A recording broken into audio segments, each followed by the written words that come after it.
I am an instructional specialist, which means I'm a full-time teacher at Montclair State. I teach economics at the Feliciano School of Business. I assume nobody's familiar with the Feliciano School of Business. Let me explain it real fast. We have 6 different majors. There are 25 undergraduate and graduate programs. We have over 2,700 BA and BS students. We have over 775 MBA students, both in person and online, and that's a rapidly growing program as opposed to many other MBA programs. They're doing an amazing job. We have over 100 full-time faculty. I took this photograph. I worked on Wall Street for 25 years. There's a picture of me from approximately 1982. I still had a little bit of hair left. For the first 7 or 8 years, I worked in bonds. And then for the last 18, I traded stocks. Approximately 50% of my trading was long, which means approximately 50% of my trading was short. And short trading was very much involved and important in the GameStop phenomenon. So a lot of people are familiar with what happened in GameStop, but don't know exactly what happened. And the stock was humming along between $5 and $10, and then something happened and it exploded in late January of this year. And I was at a meeting with the economics department right after this happened, and I said to the chairman, you know what, I'm going to put together a presentation on this because I understand what happened. So I really dug into it and shed a little light on it, and I'm going to explain a lot of different facets to what happened. All right, so the course over the next hour-ish, I'm going to explain what a short sale is because it's extremely important and part of what happened in GameStop. I'm going to take a look at 2 different financial manias that look an awful lot like GameStop, a big spike up and down in price. We're going to look at what happened, not to tulips, but to tulip bulbs back in 1635.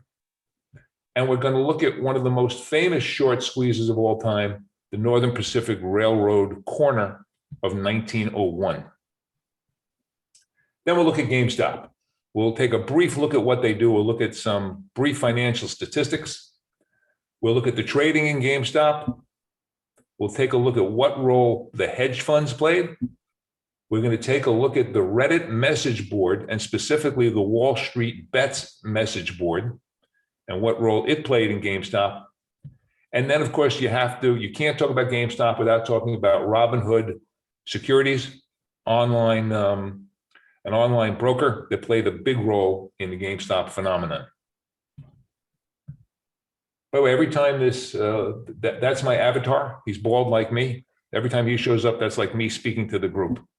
So what exactly is a short stock sale? It's a sale of stock that you don't own. How can you sell something that you don't own? First, you need to borrow the shares. Then you sell them. Then you have to buy them back so you can return them to the lender who gave them to you. And I'm going to go through now and diagram how a short sale works in detail so you understand what happened with GameStop. Why would an investor, why would someone on Wall Street want to short a stock? Well, there are technical reasons and there are fundamental reasons. Technical reasons, maybe the price is temporarily too high and you think it's going to back off a little. And this was my business for about 18 years. Maybe it recently outperformed its peers. Let me show you an example. Here you see a chart of MasterCard going from April of 2020 to February of 2021. The blue line is MasterCard. The gold line is 1.6 times the price of Visa. Well, the first thing you notice is that they're extremely similar because they're very similar businesses. On any given day, if there's no news, they're going to move together. But sometimes they come apart. And this is a trading opportunity. The blue line, which is MasterCard, has outtraded Visa. So you can sell MasterCard, buy Visa, and then when they come back together, you can unwind the trade. If you did this trade, you would have made 49 points on MasterCard. And when it went down from the peak down to the trough over there, 1.6 times your loss on Visa would have been 29 points. So you could have made 20 points trading MasterCard against Visa over this short time period. Another reason why you might want to short a stock is because the fundamentals are bad. The price could be inflated relative to the outlook. Here you see a company that's not doing well. This is revenue, the total sales, going from over 9 billion to under 6 billion in 4 years. Oh yeah, that's GameStop. That's how bad business was. So it attracted a lot of interest from people who wanted to short it because fundamentally it didn't look good. Is short selling a good thing? Does it serve a purpose? One of the reasons we short stock, while there's a big community of people who short stock, is because most stock does not trade. And what do I mean by that? Let's take a look at Apple. The average daily trading volume for Apple is 112 million shares. I just said that most stock doesn't trade. So 112 million probably looks like a lot. But it's not when you consider that there are 16.8 billion shares outstanding. On any given day, that's 0.6%, 0.6% of the outstanding Apple stock. Most people who own Apple stock don't trade it. Let's take a look at a typical quote for Apple. The bid, which is what people are willing to pay, of 125.73, was only for 1,100 shares. More importantly, the ask, which is the offering, was only for 1,100 shares at 125.78. There's 16.8 billion of these outstanding. You can only buy 1,100 at 125.78, and then you have to pay more to get other shares. One of the reasons why people short stock is because anyone can buy a stock if you've got money. But the only people who can sell are owners or short sellers, which could include the designated market maker. Designated market makers are financial firms that work with exchanges. They're responsible for maintaining orderly markets. They're responsible for offering stock short if there's no one else out there who wants to sell it.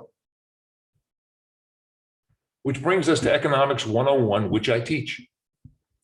In Economics 101, one of the things we study early on is what happens when there's a limited supply of something. All other things being equal, when there's a limited supply of something, it puts upward pressure on price because buyers will pay up for limited quantity. Short sellers often step in, offering stock cheaper than people who own it, because a lot of owners own it because they want to keep it. So short sellers help keep markets liquid, and they offer stock cheaper than owners, which means other buyers are buying it cheaper than they would have to if they bought it from someone who owned it. So now I'm going to go through and walk you through how a short sale works. And again, why is this important? Because there was a huge short sale overhang in GameStop. So we have to understand this first. Let's say I think Johnson & Johnson at $100 a share is too high in price. So I borrow 100 shares and I sell them at 100 to a buyer. 100 shares times 100 is $10,000. So here's how the transaction works. I'm the short seller. There's me. There's my avatar. There's a buyer who wants to buy 100 shares of Johnson & Johnson. I have an account. They're both blue. I have an account at XYZ brokerage firm, but I don't own 100 shares of Johnson & Johnson. But there's another customer also at XYZ who happens to own 100 shares of Johnson & Johnson. So here's what I do. I tell XYZ I'd like to borrow 100 shares of Johnson & Johnson. Can you lend them to me? They go to the XYZ customer who owns J&J. They might not even tell them. When you sign a brokerage agreement, oftentimes you give the brokerage firm the right to lend out your securities. They make a note, a book entry, that the stock's been loaned out. But as far as the XYZ customer, the J&J owner is concerned, they still own it. Big customers like Fidelity or Vanguard, they get paid a lot of money to lend out their shares. It's a very important part of the business of trading securities. So I get the 100 shares. XYZ lends them to me to sell.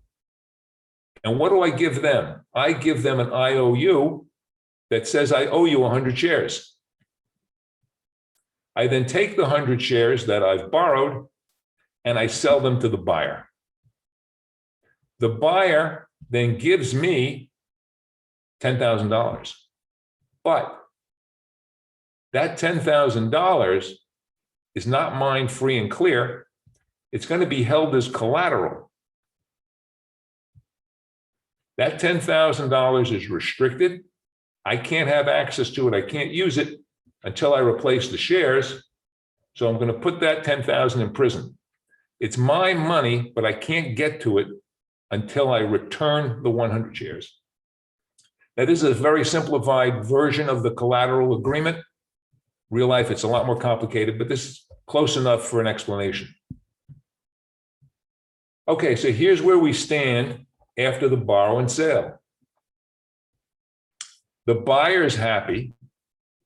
They gave me 10 grand. I gave them 100 shares. They go away. There's an IOU. I need to return 100 shares. 10,000 of my money is being held as collateral. And there's a book entry that says those shares are really XYZ customer J&J owners. If the J&J owner looks at their statement, they'll see they own 100 shares of J&J. And again, they may not even know that they lent those shares out. Okay, now let's say I was correct and the price goes down to 90. And I want to unwind this transaction. Here's how it works. There's a new seller comes into the marketplace. There's buyers and sellers every single day. The price has gone down $10. I buy the 100 shares from the new seller for $9,000, 90 times 100. I give them $9,000. They give me 100 shares. I'm now out 9 grand. The new seller's got 9 grand. The new seller's happy, they go home. I then take those 100 shares and say, here they are, I owed you 100 shares. The brokerage firm rips up the IOU.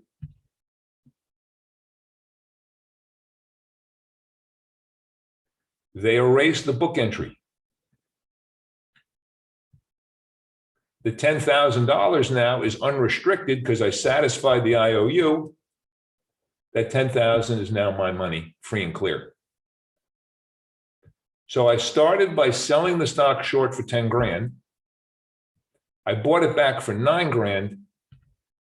I cleared $1,000 profit. And that's how a successful short sale works. But the short sales in GameStop were very unsuccessful. Let's take a time out. What happens if you're short, but the price goes up, which is exactly what happened in GameStop. Also what happened when we take a look at Northern Pacific Railroad.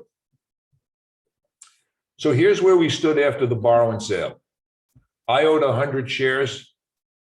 J&J customer still owns their stock, but it's been lent out. My 10 grand is in prison. I can't get to it until I satisfy the borrow. But let's assume now the price goes to 150. 100 shares would cost 100 times 150 or 15,000. But I only have $10,000 as collateral. That's insufficient. And the brokerage firm then goes to me and says, you need to put up an additional $5,000 collateral. So when you're short and the price goes up, you have to keep coming up with more collateral. And eventually, If you don't come up with the collateral, or you've had enough of putting up more money, you buy the stock back at a higher price. Okay. Any questions on how a short sale works? Anybody? Can you unmute yourself? If anybody has a question. Is there a time frame on this? Do you have No, Kate, I mean, I would have shorts that I unwound in a day. I had shorts that I kept for months. As long as you have the collateral, and again, the numbers, the actual procedure is more complicated than this, but it's very close to this. As long as you have the collateral based on the formula that you have to have, brokerage firm's happy. And back when I was doing it, there were other calculations that you had to make in terms of interest, earnings, and dividends that were often beneficial to short sellers, but that's way out in the weeds. The answer is no. There's no time. As long as you've got the collateral sufficient to cover the purchase in the marketplace, everybody's happy. Anybody else? Another question. Go ahead, Kate. What if the original owner wants to sell the shares? They can. As far as they're concerned, they have their brokerage account says they're long. There's a book entry in the back in some book somewhere, right? If they call up XYZ and say, sell the 100 shares of J&J, they do. Then XYZ broker goes out and finds 100 shares of J&J somewhere else for me to borrow. Okay, that happens all the time. They're allowed, absolutely. And as you're going to see, it's even more complicated than that. And I'll go into that in a little bit. Anything else? So when you're selling the shares, Todd, you're selling. Where are these shares? They're made out of thin air. It's just a book entry. I mean, everything's book entry at this point. Everything's book entry. Okay. The securities changing hands, actual piece of paper. Right. That went out with sword fighting. I mean, seriously. I mean, when I first got to Wall Street, you could see people with cases going between brokerage firms with securities in them. Yeah. That it's all book entry now. Okay. Okay. Anything else? Anybody else? All right. If there are no more questions, let's keep going. Which brings us to financial manias. Fabulous book written by Charles Mackay in 1841 called Extraordinary Popular Delusions and the Madness of Crowds. He talked about crowd behavior. Now, take a look at the cover, okay? Wall Street's stock quotes in the bull. There were numerous, I don't know the number of different examples he gives, many, 20, 30. Only 3 of them were financial manias. He talked about alchemists who convinced people they could turn lead into gold. He talked about the witch hunts and the witch trials and burning witches at the stake, hundreds of witches being burned in England and the United States, or hung. Excuse me. He talks about financial manias. Perhaps the most famous of which is the famous tulip bulb mania that took place in 1636. So here you see a graph that I'm going to fill in with data on tulip bulbs from December 1st, 1634 to February 5th, 1637. Tulip bulbs were very actively traded in the Dutch Republic in the 1600s. Prices started to rise in 1635. People started collecting them. By 1634-35, speculators started buying, not because they wanted to use them, because they thought they were a financial instrument, and the prices kept going up. By 1636, the prices had gone up about 4 times, from $1 a bulb, or excuse me, a guilder a bulb to 4 guilders. A futures market was actually created where you could buy and sell tulip bulbs for future delivery. And to make matters worse, and this is really extremely important, buyers started using leverage, which is borrowed money. They would borrow money to buy tulip bulbs, and if they went up in price, they could sell them, pay off the loan, and make a profit. Prices continued to spiral upward, now almost 20 times where they started. Investopedia said rare bulbs traded as much as 6 times the average person's annual salary. Prices skyrocketed in late 1636, early 1637. And then all of a sudden, prices were so outrageous, buyers backed away. And as soon as the buyers backed away, people who had borrowed money needed to sell what they owned to pay back the loan. The buyers backed away. The sellers were panicked. Prices plunged back to where they started, perhaps even lower. Looks very similar to what happened in GameStop in terms of the price action. And another similarity, from 1635 to 1636, bubonic plague killed 10% of Amsterdam. We were also afflicted by a plague when GameStop happened. Perhaps it added to the fatalistic attitude of people at the time. I'm going to die anyway, so let me take a risk financially. Which now brings us to perhaps the most famous short squeeze of all time prior to GameStop, the Northern Pacific Railroad Company. The incident was known as the Northern Pacific Railroad Corner, as 2 financiers tried to corner the market. I've known about this in my entire adult life, and as I put together this presentation, I discovered where I learned about it, a fabulous book called Reminiscences of a Stock Operator by Edwin Lefebvre. The quote from the cover, the most entertaining book written on investing, and I read this 40 years ago. It's inspired by a real-life stock trader known as Jesse Livermore, who made and lost millions. Here's what happened. Back in April of 1901, the stock had traded up from 60, 70 up to the $90 to $100 range. There were 2 men, Harriman and Hill, who each wanted to control it. These were railroad men. They each owned railroads that they thought would fit in nicely with Northern Pacific Railroad in terms of connecting tracks and things. Harriman was backed by Wall Street banker Jacob Schiff. Hill was backed by even more famous banker J.P. Morgan. So they each had access to a lot of borrowed money. Together, by April of 1901, they each owned over 40%. We estimate that by April of 1901, they owned approximately 630,000 of the 800,000 shares outstanding. On May 3rd, the price had risen to 110 as each of them kept adding to their position. Hill then decided he wanted to take a 51% stake. So he wired Morgan on a Friday and said, "Send me $15 million. Morgan agreed.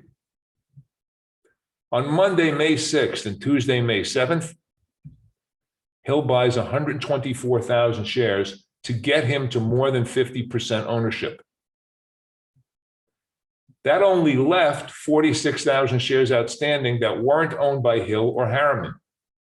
And when Hill got to more than 50%, he could then probably force Harriman to sell him his shares.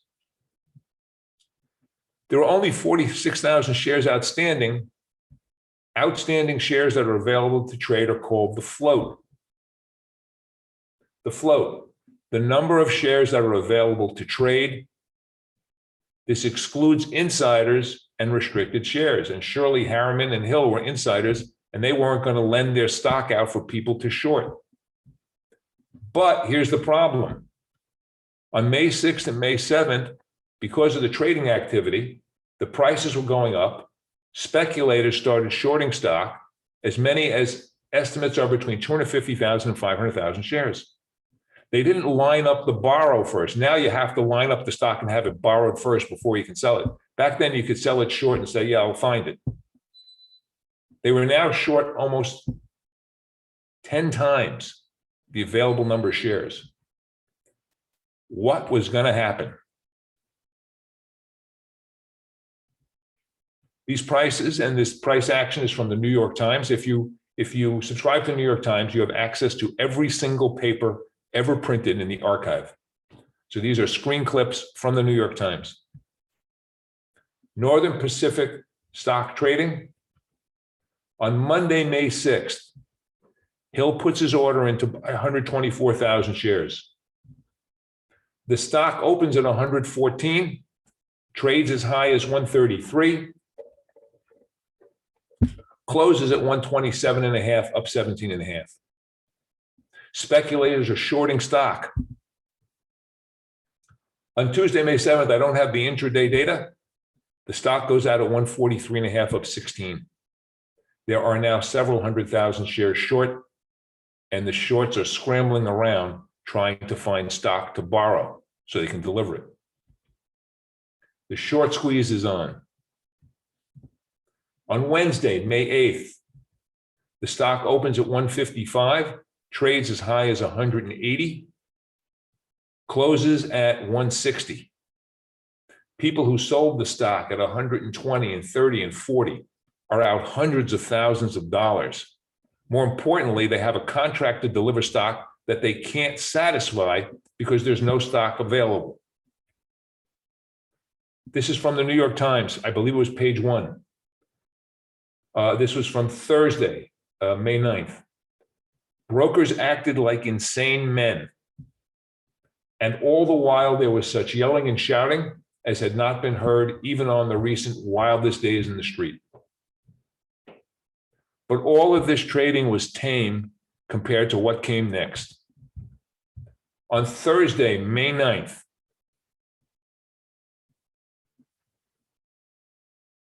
all hell broke loose.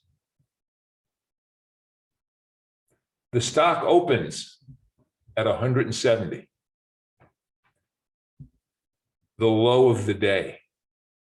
On the floor, they record a trade as high as 700. There is evidence that it may have traded off the floor as high as 1,000. The stock goes out at 325, up 165 points. At this point, there's absolute bedlam. There are people who are going to be bankrupt because they shorted this. But even worse, the shorts had to come up with more collateral. General Electric traded down 10 that day. United States Steel traded down 6 3/4. During the day, both of these stocks were down 20 points. People who had shorted Northern Pacific had to come up with more collateral. So they sold whatever they could. People then panicked. They saw the market going down and started selling more. The next day, there was a court-ordered settlement. Several of the shorts had gone to court. Hill and Harriman reached a truce, a court-ordered truce. Shorts were allowed to cover at 150. Almost all trading the next day was traded at 150, and the short squeeze was over. We all remember how much GameStop was in the news at the end of January. Here's a copy of the New York Times from May 10th, 1901. It was 16 pages. It cost 1 cent. The front page had 7 columns. 6 of them were dedicated to GameStop, to Northern Pacific Railroad. Disaster and ruin in a falling market. Panic without parallel. Losses untold millions. Northern Pacific corner exposed. Court order leads to its break. The writer got it exactly right. The enormous purchases made recently by the Harriman Syndicate and by the Hill Morgan Syndicate had completely cleared the market of all floating stock, so that the shorts were placed in the position of having to deliver stock that they did not own, and which they could neither buy nor borrow. There have been reports of several suicides because of what happened in GameStop, and there was tragedy here as well. Samuel Bolton Jr., Troy Brewer, believed to have killed himself, said to have lost millions in stocks. He dove into a vat of boiling beer. So it was very much in the news, very similar to what happened to GameStop. Okay. Any questions on tulip bulbs or Northern Pacific Railroad or short squeezes? Any questions? And if not, let's keep going. Which brings us to GameStop. Symbol GME. Trades on the New York Stock Exchange. We're all familiar with GameStop. We've seen the stores in any mall, and also the standalone stores. They own approximately 5,000 stores in 14 countries. They sell new and pre-owned video games. In 2020, they closed approximately 500 stores. They also sell games online. This data is from Yahoo Finance. Here we're going to take a look at the total revenue, the total sales for the last 4 years. This is a company in trouble. In 2018, they had $9 billion in sales. They were down to $8 billion in sales a year later in 19. Lost more than $1 billion, down to $6.466 billion in 2020, and down more than another billion to $5 billion. Sales are down almost 50% over 4 years. The last time they made money was 2018, where they made $35 million. In 2019, they lost $673 million. 2020, they lost $470. 21, they lost about $153 million. So they cut the losses a little bit. This is a company in trouble. Companies in trouble bring about attention from short sellers. Hedge funds started to short GameStop. Melvin Capital was probably the most famous. Could not get an accurate number, but they were short a lot of GameStop. Millions of shares. And Citron Research and a company called Point72. Millions and millions of shares short. So let's take a look at how big the short was relative to the float. It's estimated that the float, again, the number of shares available to trade, was approximately 54.5 million. That's not the total number of shares outstanding. That's shares that are not held by insiders, that are not restricted. In November and December, before the big squeeze went on in January, there were approximately 68 million shares short. The price went up from 16.5 to 18 and change. So there was a little bit of movement. The dollars short, the price times the number of shares, was $1.1 billion, rose to $1.28 billion at the end of the year. But more importantly, what percent of the float was short? The short was 68 million shares, but there's only 54 million shares available. Looks exactly like Northern Pacific Railroad. In December, as the end of the year came about, there was a short position of 125% of the float. This is extremely rare and not very smart on part of the hedge funds. To put that in perspective, let's take a look at typical percent short for two different companies. There's no company more American, as far as I'm concerned, than M. They make Scotch tape, duct tape, and Post-it notes, among other things. Typical short is 1.6% of the float. Microsoft, we all know what they make. The typical short is 0.6%. 125% is an outrageously large amount, more than the stock outstanding, more than the available stock outstanding.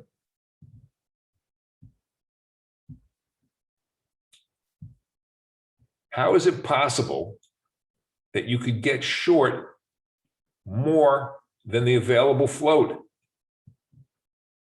So let's go back to where we stood after the borrow and sale.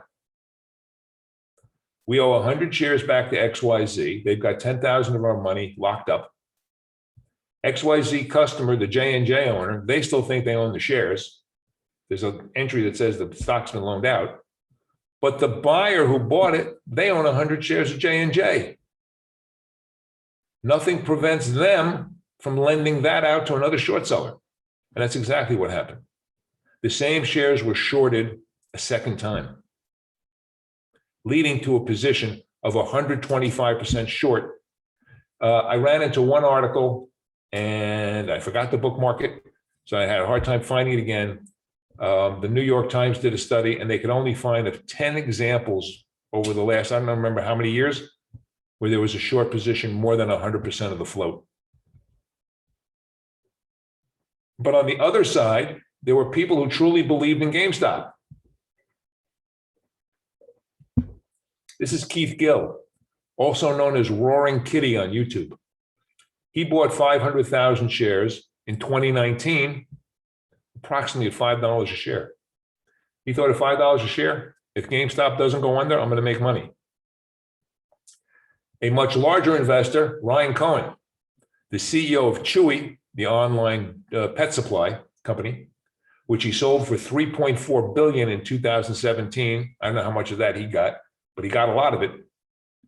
He owns 10% of GameStop that he bought in August of 2020, somewhere between $5 and $10. So there were two large owners, again, Ryan Cohen owning way more than Keith Gill.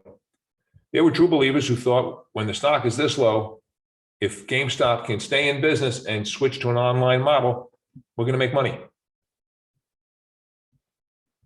Which brings us to Reddit, which is an internet message board. There are thousands of subreddits, little communities. There's one called r/aw, dedicated to cute and cuddly pictures of pets. There's one called Ask Reddit, r/Ask Reddit, where you can ask any kind of question of any kind. And for Wall Street, there's something called Wall Street Bets, where people meet to talk about the stock market. People have called Wall Street Bets a cult, where cult members meet cult stocks. So let's look up what the definition of the word cult is. A noun, a system of religious veneration and devotion directed towards a particular figure or object, and that pretty accurately describes how people on Wall Street Bets started to think of GameStop stock with religious veneration and devotion. Here are some posts that I can share with a PG audience, because a lot of the posts are not available to share with a PG rated audience. If GameStop hits 800 before February 26, we will trigger the mother of all short squeezes. That generated 6.1 thousand comments in response on this message board. Here's a big one.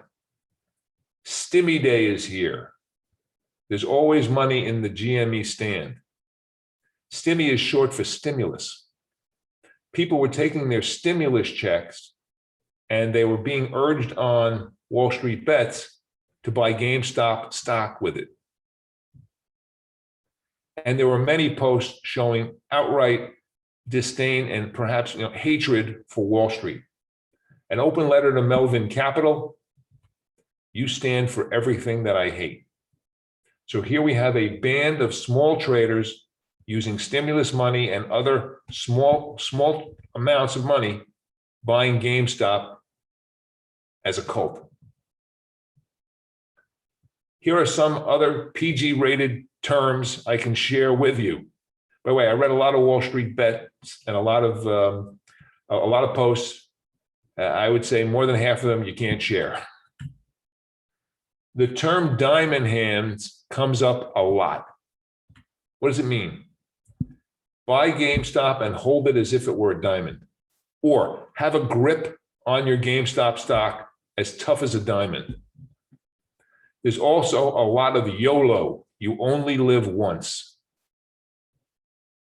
Perhaps as a result of COVID, people feeling a little more fatalistic, why not take a shot and see if we can do better than these Wall Street guys who are shorted? How big was Wall Street Bets? At the beginning of the year, there were about 1 million subscribers. There were 329 posts on the 1st of January that generated 15,000 comments.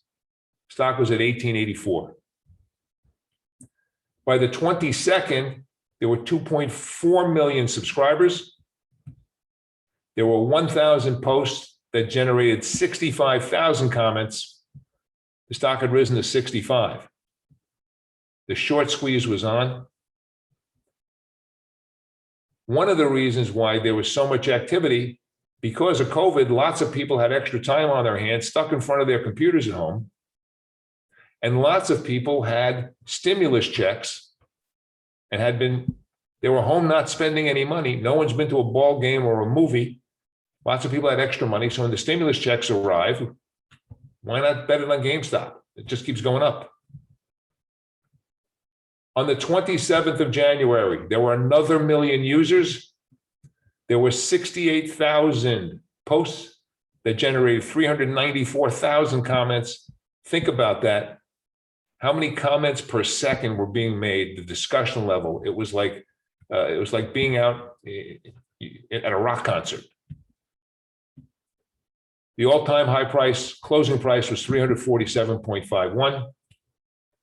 By the 29th, there were another 3 million users, but the activity had slowed down, only 4,000 posts, 302,000 comments, and the stock had backed off a little. So the activity on Wall Street bets certainly played a big part in the run-up. By the 18th of February, there are now 9 million subscribers. How are they described in the press? An army of retail traders. An angry mob, millions of amateur traders, an avalanche of average investors. These are all quotes from major financial media. An army of traders needs technology, and a lot of these people who were new to Wall Street didn't have trading accounts. That's where Robinhood steps in. Robinhood Securities, an online trading platform. Easy to trade. They have an app that works really easy on your phone, and you don't need a lot of money. They advertise themselves as investing for everyone, commission-free investing, fractional shares. You can actually only buy, you can buy $1 worth of stock, and they will actually split it up and give you a fraction of a share. So the members of this community could trade very easily using Robinhood. And so the table was set for what happened in GameStop. You had a massive short position of 68 million shares. You had true believers who thought the stock was undervalued. You had an army of traders from Wall Street bets. They had time on their hands and they had money. Either they, if you didn't lose your job, you were home not spending as much money as you used to. And on top of that, stimulus checks. And they had technology. They had a way to communicate on Wall Street bets, and they had a trading platform with Robinhood. All right, so now let's take a look at what happened. Here we see GameStop closing price. We're starting our timeline, lower left-hand corner, on September 1st, 2020. Before the timeline, Keith Gill, Roaring Kitty, already owns 50,000 shares. He made his first post on Wall Street bets about GameStop in September of 2019, a year before this timeline. Okay. Oh, by the way, Keith Gill has 2 different names. I cannot share on this. What his other name is, that Roaring Kitty is his name on YouTube. That's not his name. It's not his name on Wall Street bets. Ryan Cohen, the founder of Chewy, disclosed a 10% stake in GameStop, again, just before the timeline, August 20. Both of these men own their stock at between $5 and $10 a share. We start in September with the stock trading at $7.65. At the time, the short position was approximately 50 million shares. On October 27th, a user on Wall Street Bets known as Stonks Flying Up, that was the person's screen name, made the first post about the GameStop short, telling the entire community there's a massive short overhang here. These people, if the price goes up, they're going to have to come up with more capital. They'll be pushing the price up. The stock has now risen almost 50% to $10.47. Throughout this time period, Roaring Kitty and hundreds, thousands of others are posting frequently about GameStop, pressing the fact that there's a huge short position. By the end of the year, the stock was at $18.84. Again, it had gone up over the time period over 100%, from 7 and change to 18. The short position had grown now to 68 million. Kind of reminiscent of Northern Pacific, where people were shorting the stock. They were borrowing it, but stock was being reborrowed. And then Ryan Cohen from Chewy announces he's joining the board of directors. The stock jumps 100% in 4 days. The shorts are now feeling a lot of pressure because they got to come up with more capital. On January 13th, Jim Cramer of CNBC on his Mad Money show says, quote, there is a bull market in short busting. The shorts are being broken because they have to keep coming up with more capital. Throughout the next week and change, from January 21st to 28th, Wall Street Bets grows to 4 million users. There's thousands of GameStop posts and comments. Buy the stock, squeeze the shorts, put it to Wall Street hedge funds. And when you buy it, hold it like you have diamond hands. On January 27th, Melvin Capital announces they're no longer short. They couldn't take any more pain. The stock closes at $348. Robinhood temporarily suspends trading. They had problems with their own financial ability to satisfy all the trading. That lasted for a day or two. The stock rebounds for 1 day and then craters down to 45 as the short positions are no longer supporting the stock. And oh yeah, this is a stock that doesn't make any money. And that's what happened over this time period. And that's when I started to prepare this presentation. The short position is down to 16 million. So you're taking away buying pressure because people no longer have to cover 68 million shares. Who's happy? Ryan Cohen made a 1,700% return. When the stock was 160, his position was worth 1.4 billion. Keith Gill may have made 10, 20, 40 million, I'm not sure. There are many Reddit traders who made claims about making big money. One trader said he turned 53,000 into $11 million, but did he realize it? Thousands of traders made 100, 1,000 or more. Hedge funds who weren't short, wealthy investors, et cetera, many of them made money trading this on the long side and the short side. Who said? Melvin Capital lost billions. They were down 53% in January. They got a big capital infusion from another hedge fund. Estimated the loss of $5 billion. Forbes said Reddit traders have lost millions on GameStop because there were people who bought it at 300 and change and it went down to 45. But many are refusing to quit. From the Wall Street Journal, GameStop investors who bet big and lost big. Lots of them in the red. Robinhood's also facing a wrongful death suit of a young trader's suicide. There was a young man who had several trades where he was both long and short different call options. He lost a ton of money on one side. He had an offsetting profit on the other, but all he saw was the loss. And apparently Robinhood allegedly sent him messages like, you got to come up with more capital, but they weren't paying attention to what his long position was. And his family alleges that that drove him to commit suicide. So what is GameStop really worth? Well, since I put the presentation together, The stock rocketed back up over 250. It's come back to 158. And I haven't looked at it recently. It's been to 150, 160. How did it rally back? Because now the short position is much less. There's much less buying to cover the short. Well, the CFO resigned. Ryan Cohen's become more involved. He's now, I believe, the CEO. There's still tons of people on Wall Street bets saying, buy this and hold it with diamond hands.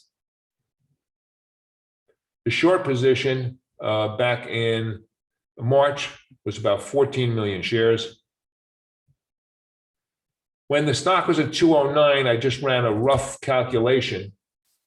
209 times the 69 million shares outstanding, the market cap was 15 billion. In other words, the total value of all the stock outstanding. Companies that are worth 15 billion, Campbell's, they make 1.6 billion in profits a year. Avery Dennison, the printing company, they make 500 million a year. Perkin-Elmer, they make 700 million a year.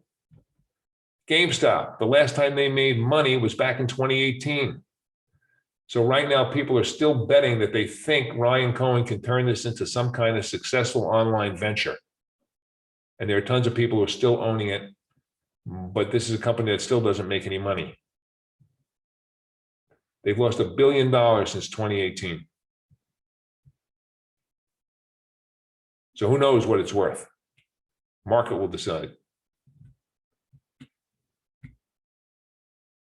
I give you this quote, a more recent quote from Wall Street Bets. This sub is now a cult. The fallout from this is going to be epic. Lost life savings, divorces, breakups, and suicides. All for a meme. Get out while you still can. When has a cult ever ended badly? I leave you with the words of John Maynard Keynes, perhaps the most famous economist who ever lived. During the Depression, he wrote the General Theory of Employment, Interest, and Money, which is the basis for all macroeconomics, introductory macroeconomics courses. The concepts that he wrote about in this book are things that I teach at Montclair State today. He was also a very famous speculator in the markets. He made a ton of money. He also had some trades that were horrific. We can't find this written down everywhere, but there are lots of references that say he said it. The markets can remain irrational longer than you can remain solvent. And clearly the market continues to remain a little irrational on GameStop. This is a company that loses a ton of money. Was the behavior of the shorts and the hedge funds shorting it down at $5 and $10 to the tune of 125% of the float? Was that a little crazy? Yes, it was. What were they holding on for? Zero? Anyway, that's the presentation. That's what happened on GameStop. And now let me stop the share. Okay. And let me open it up for any questions or comments. Todd, Tim Harrod here. Go ahead, Tim. Even with this ridiculous thing with GameStop, it still represents a tiny fraction of the S&P 500 in terms of market cap. But you do make the point that at the end of the day, a small fraction of shares actually trades on a daily basis. And when we look at the volatility of the last couple of days, particularly as I think about the components and how they're weighted in the Dow and the S&P, Right. not only is it a small amount of trading, but it's a small amount of stocks, these big market capital stocks. So the question is, I think about the players in GameStop. You mentioned some hedge funds and some specialized investors. How do I think about that in the broader context of the market to really get information on, as an investor, on my own portfolio and how to trade the market? I heard your question. I'm not sure what the answer is. Listen, I listen to Bloomberg Radio in the morning, and I highly recommend it to everyone to listen to Bloomberg Radio in the morning. The morning show that starts at 7 a.m., all they do is talk about the markets and economics and the macroeconomic situation in this country and the world. Trading over the last 5 years, we've seen a handful of stocks known as the FANG stocks, Facebook, Amazon, Netflix, Google, also add Microsoft and Apple, do tremendously well, but other stocks have also done extremely well. And we've also seen a huge growth in passive investing. Almost, most people who invest in the stock market in their 401k plans or IRAs, they buy either mutual funds and or ETFs, and they're just basically buying the market. So the people who are trading individual stocks at the margin, maybe they're more significant players or not, I'm not sure. It's hard to say. The recent volatility over the last 2 or 3 days, market pulling back after it's gone to the moon. It's just there's a tiny pullback compared to what's gone on in the last couple of months. Yeah. At the end of the day, it's actually pretty meaningless when you look at the year-to-date gains. Listen, in the market in the long run, it's the short run. It's always hard to see what's going on because we're right up in front of it. Forest in the trees, right? Yeah. We see the trees. You can't see the forest. It's hard to see it. So my short answer is I don't know. One more follow-up, and that is when I think about what happened in 2008 and what the Federal Reserve has done to support the capital markets and even through the current pandemic, the Fed Reserve's balance sheet is huge. And at the end of the day, they're really subsidizing some of these large banks in terms of their capital requirements. And at some point, that's going to unwind. And the question is, how do you think about timing that? And then how do you think about, what really, is that a big hit? At some point, earnings will grow into the PE ratios. But also, at the end of the day, this huge subsidy that's been granted by the Fed is going to go away. Well, yes, but from 2008, in 2008, the Fed balance sheet grew from approximately 1 trillion on either side to like 4 trillion, and I don't know where it is recently, 8 trillion or something. Yeah, I was going to say 7.5 trillion. I think. About 8 trillion, and what they're doing is they're just literally pumping the money into banks. They're taking bonds away from the banks and they're replacing it with reserves, basically monetizing the debt, turning the debt into cash at the banks. And eventually they will eventually unwind. If inflation rears its head, and there's certainly prices are going up now. Now the question is how much. Will they start to unwind this a little bit? Yes, they will. But keep in mind, I'm not an expert on this, Tim. Bank balance sheets don't look anything like what they looked like back in 2008. They've literally had 12 or 13 years of hyper profitability. Let me just give you one example. Look at Morgan Stanley and how much money they lost on that recent hedge fund that went out of business in Southeast Asia. Names, I'm missing the name off the top of my head. I think Morgan Stanley took a $900 million loss and still had a record quarter. So, I mean, the bank balance sheets are substantially healthier than they used to be. Doesn't mean can they lose money? Yeah, they can lose money. But I mean, I think the banking system is much stronger than it used to be. I guess I agree. And again, anybody cut me off if I'm cutting off other people with questions. And at the end of the day, as they, even during the pandemic, loan volumes and debt volumes are huge, which has been supported by the capital that these banks have. And again, to the extent that the Fed starts pulling back and this capital availability, the reserve requirements, become a little more expensive. I have this fear that that's going to stymie everything as we go. Well, yeah. One of the things we say about the Fed, they're independent and they understand the marketplace. They're not going to step on the brakes with both feet. I don't think. All right, let's open up to more questions. Anybody else? Yeah, sorry. Thank you. That's okay, Tim. Anybody else? Yeah, me again. Hi, Kate.